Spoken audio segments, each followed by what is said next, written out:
5 ትንሣኤዎች አሉ። የመጀመሪያው ትንሣኤ ህሊና ይባላል። ሁለተኛው ደግሞ ትንሣኤ ልቦና ይባላል። ሶስተኛው ትንሣኤ ሙታን ይባላል። አራተኛው ትንሣኤ ክርስቶስ ይባላል። አምስተኛው ትንሣኤ ዘጉባኤ ይባላል። እነዚህ ትንሣኤዎች አሉ። እንግዲህ እነዚህን ትንሣኤዎች ዘርዘር አድርገን ነው የምናያቸው። እነዚህን 5 ትንሣኤዎች በደንብ አድርጋችሁ ልታውቁ ስለሚገባ ቤተክርስቲያን ታስተምራችኋለች እና እነዚህን ትንሣኤዎች እንድናውቅ ነው። እንግዲህ ይህንን ቪዲዮ የሚደርሳችሁ ላይክ፣ ሰብስክራይብ እና ሼር እንድታደርጉ ማሳሰብ እወዳለሁኝ። የመጀመሪያው ፋሲካ የሚለውን ነገር እስኪ ትንሽ እንይ። ፋሲካ የሚለውን ነገር ስናይ ፋሲካ ማለት መሻገር፣ መውጣት፣ ነፃ መውጣት፣ ከባርነት ነፃ መውጣት የሚል ትርጉም ይኖረዋል። ይሄ አስቀድሞ በእስራኤል ዘስጋ የተነገረ ነው። እስራኤል ዘስጋ ከባርነት ከግብፅ ባርነት ወጥተው ለ430 ዘመን ከኖሩ በኋላ ሲወጡ ያንን የወጡበትን ቀን የተሻገሩበትን ቀን ባሕረ ኤርትራን የተሻገሩበትን ቀን ከፈርዖንና ከፈርዖናውያን አገዛዝ ነፃ የወጡበትን ቀን ፋሲካ ብለውታል። እኛም ፋሲካችንን ከፋሲካቸው ጋር አድርገነዋል።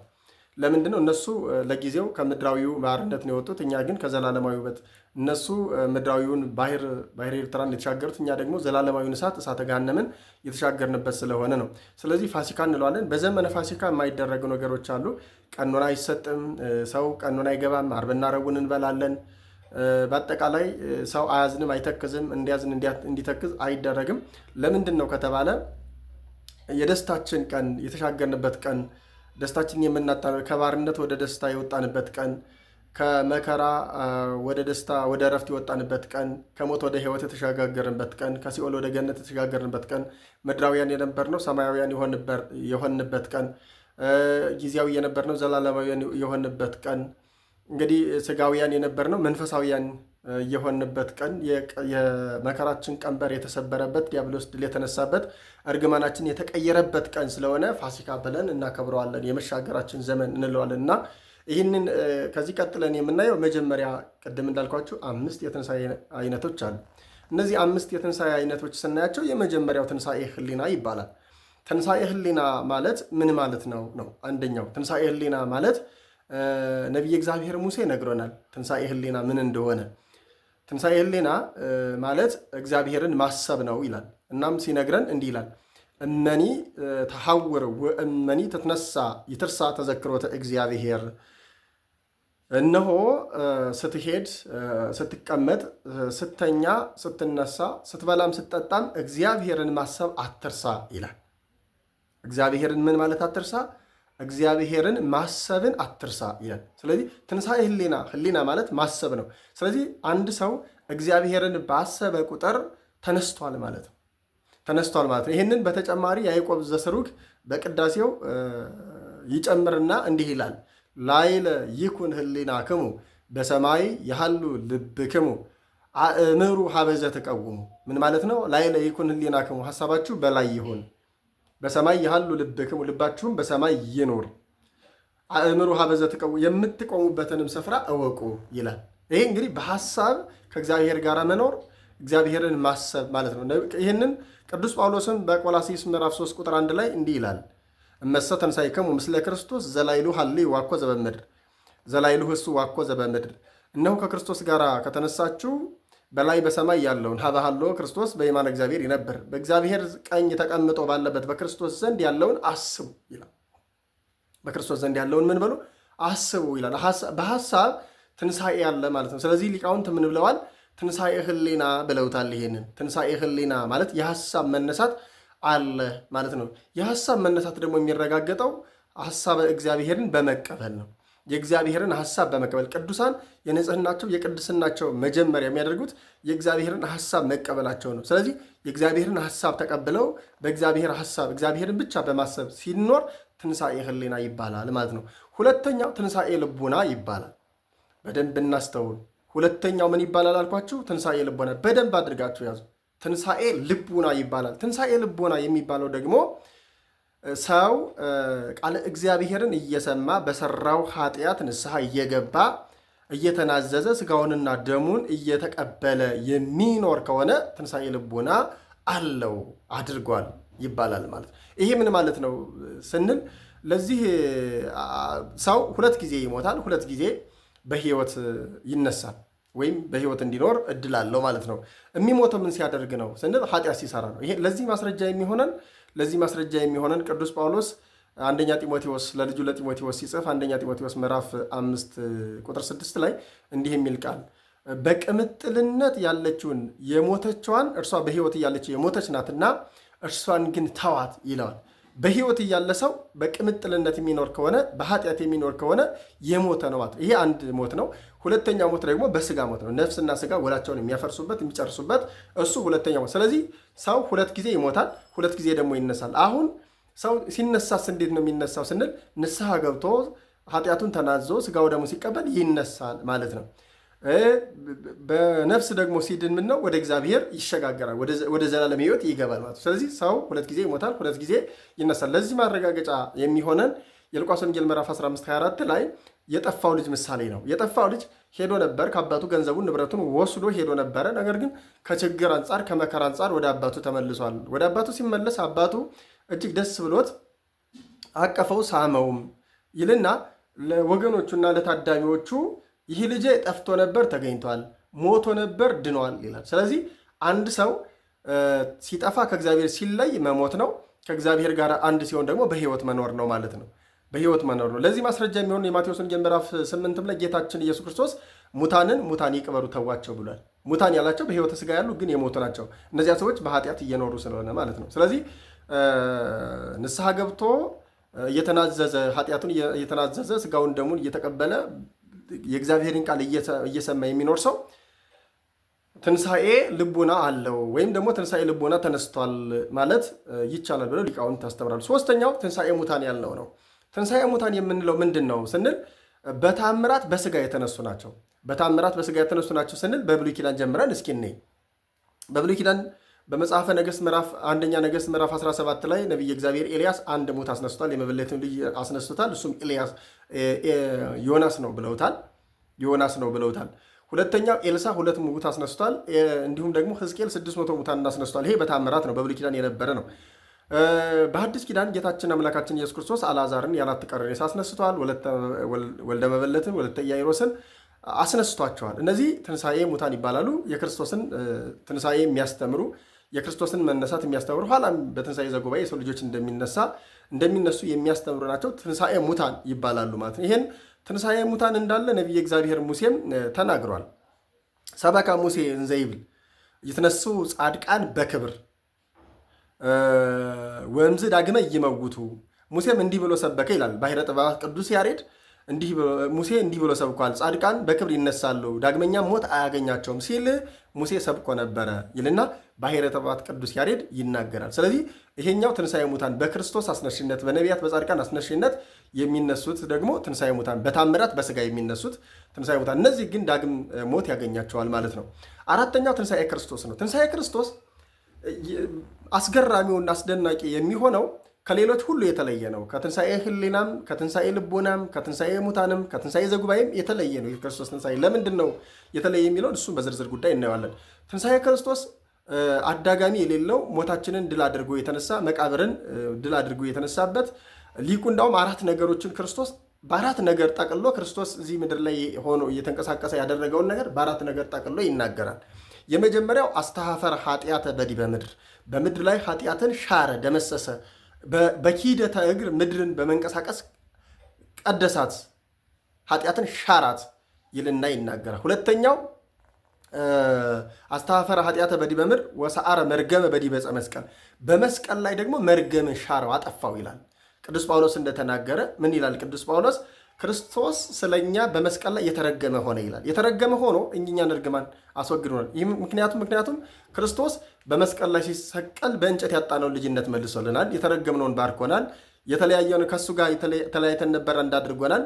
ተለያይተን የነበርነውን ነፍስና ስጋን፣ ሕዝብና አሕዛብን፣ ሰውና መላእክትን አንድ አድርጎናል። ወደ ጥንተ ቦታችን ተመልሷል። ገነትን ከፍቶልናል። ሲኦልን ዘግቶታል። ዲያብሎስን ኃይሉንና እሱን ሽሯል። ምርኮን ማርኳል። ነፍስ ነፃ ወጥታለች። ክርስቶስ ፍቅሩን ሰብኮናል። ስለዚህ በመስቀል ላይ ምን አለ? ኃጢአትን ደመሰሰ፣ መርገምን አጠፋለን ይላል። ሁለተኛ ወነሰተ ሙስና በውስተ መቃብር ነው።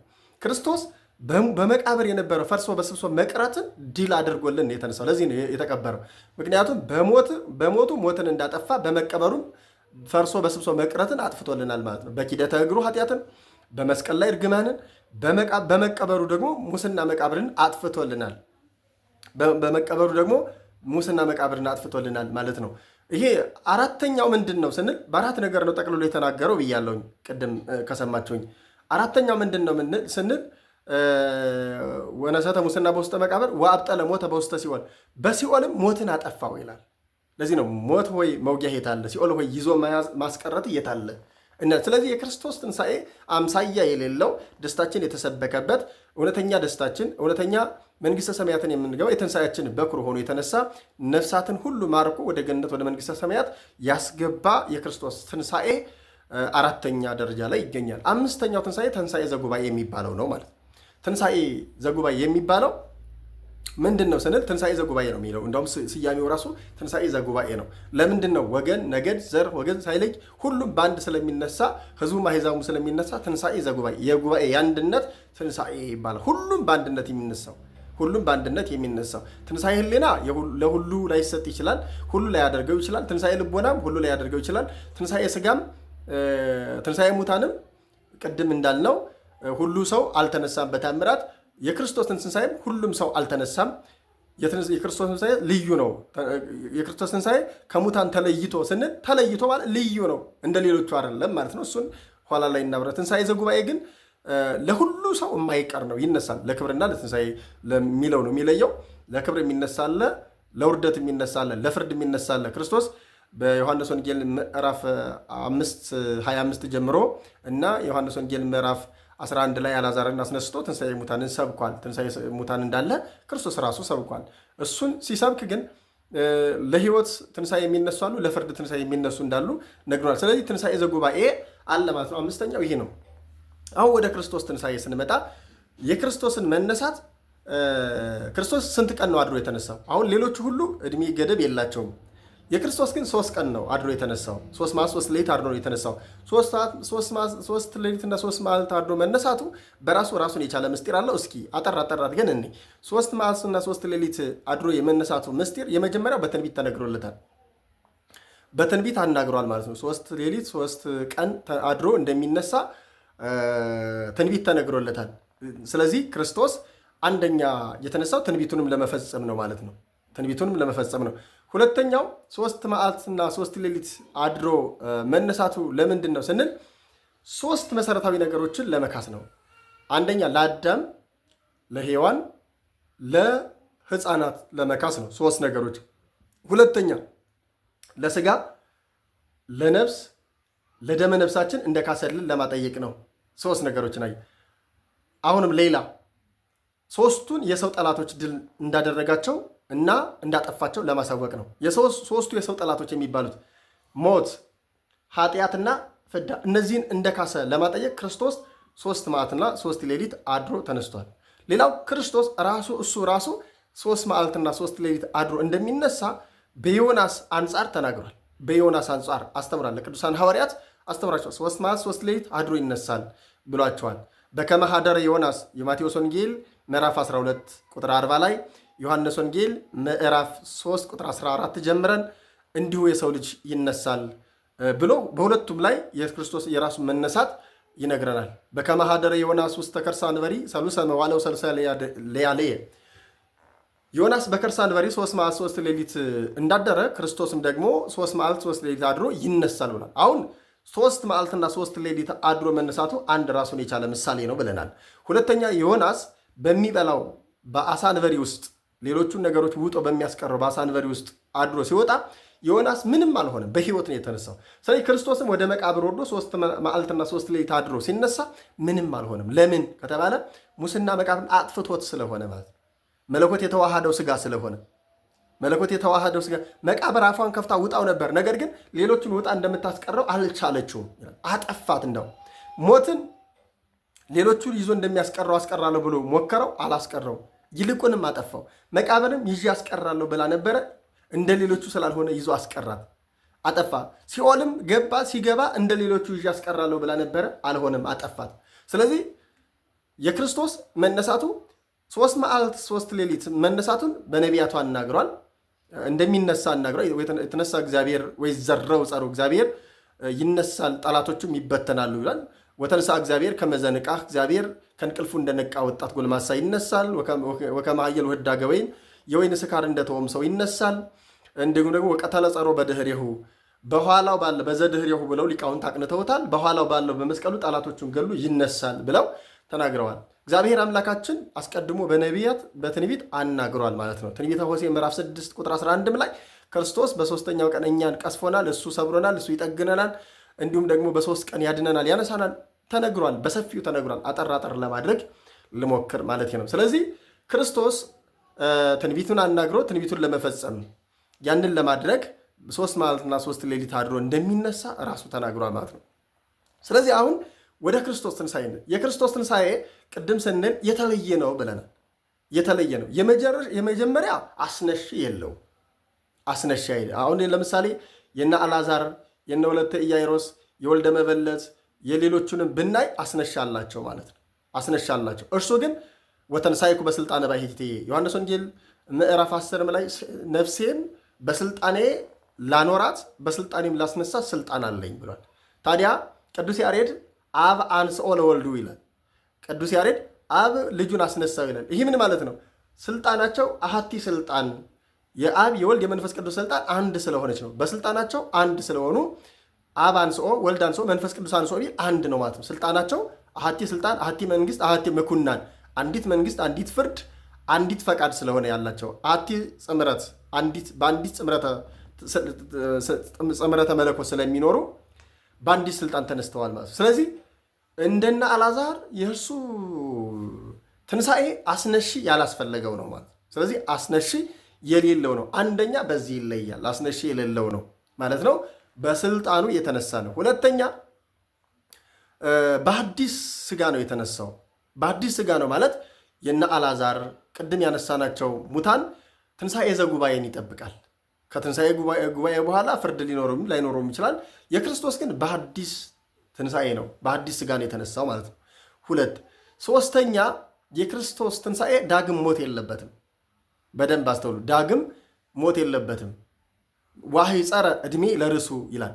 ዕድሜውን አሳጥሯ 3 መዓልት 3 ሌሊት አደረ። በቃ ከዛ በኋላ ሶስተኛው ምንድን ነው ስንል በተዘጋ መቃብር የተነሳ የለም። መቃብሩ እንደተዘጋ መግነዝ ፍቱልኝ መቃብር ከፍቱልኝ ሳይል የተነሳ የለም። በዚህም የክርስቶስ ትንሣኤ ይለያል ማለት ነው። የክርስቶስ ትንሣኤ ይለያል። ስለዚህ የክርስቶስ ትንሣኤ ልዩ የሚያደርገው አስነሺ የለው፣ በአዲስ ስጋን የተነሳው ዳግም ሞት የለበትም፣ በተዘጋ መቃብር ነው። በተዘጋ መቃብር መነሳቱ ራሱን የቻለ ምስጢር አለው። በሕቱም ድንግልና ተጸንሶ በሕቱም ድንግልና እንደተወለደ በሕቱም መቃብር እንደተዘጋ ከፍቷል ማለት ነው። አምስተኛ የክርስቶስ ትንሣኤ ልዩ የሚያደርገው ምንድን ነው ካል የትንሣኤያችን በኩር ነው። ለእኛ ሞተን በስብሰን እንዳንቀር በኩራችን ነው ማለት ነው። በኩራችን ነው። ስለዚህ የክርስቶስ ትንሣኤ በኩር ነው ማለት ነው። ይህ አምስተኛው ነው። ስድስተኛው የክርስቶስ ትንሣኤ ሕይወት የሚሰጥ ነው። ለሌሎቹ ሕይወት የሚሰጥ ነው። የክርስቶስ መነሳት ለሌሎቹ ሕይወትን የሚሰጥ ትንሣኤ ነው ማለት ነው። ሕይወትን ሰጥቶናል። አስቀድሞ ክርስቶስ ላንቀላፉት በኩራት ሆኖ ተነስቷል። ሕይወትንም ሰጥቶናል ማለት ነው።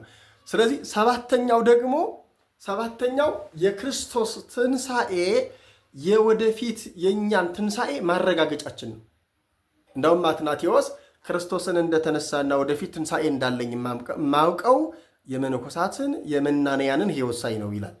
ስለዚህ የመጨረሻው ተስፋ ትንሣኤ እንዳለን የምናውቀው የክርስቶስን ትንሣኤ መኖሩን ስናውቅ ነው። ቅዱስ ጳውሎስም በአንደኛ ቆሮንቶስ ምዕራፍ 16 ላይ እንደዚህ በማለት በሰፊው ይናገራል።